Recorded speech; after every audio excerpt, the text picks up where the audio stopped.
The hospital corridor was silent, except for the sound of muffled crying. 19-year-old Lila sat alone on a wooden bench, her hands trembling over a folded sonogram. She had just found out she was 2 months pregnant, the result of a night she wished she could erase.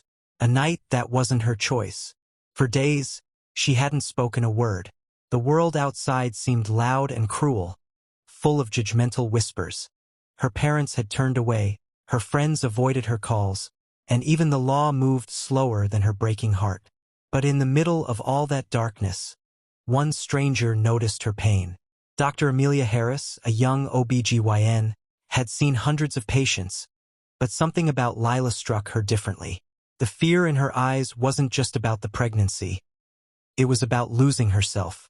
Instead of treating her like a case file, Amelia sat beside her. "You're not alone in this," she whispered. Those 5 words broke through Lila's silence. Over the next few weeks, Amelia became more than her doctor. She became her protector.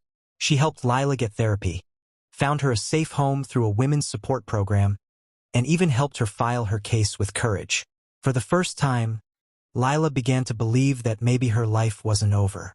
Months passed. Lila started volunteering at the same shelter where she lived.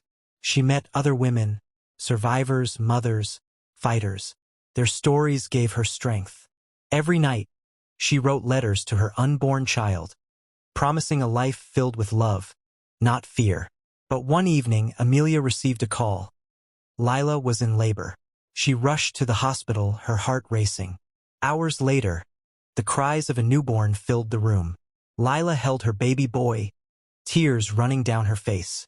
"He's innocent," she said softly. "He deserves a better world."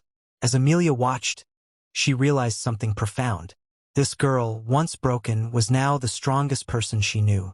Lila decided to name her baby Hope. Not because life had been kind, but because she had learned to fight for light in the darkest places.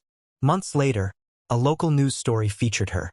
Not as a victim, but as a survivor who was helping other young women rebuild their lives. When Amelia saw the interview, she smiled through tears. Lila's voice, once trembling with fear, now carried power and grace. It wasn't a story about tragedy anymore. It was a story about rebirth. Proof that kindness, compassion, and courage can turn pain into purpose.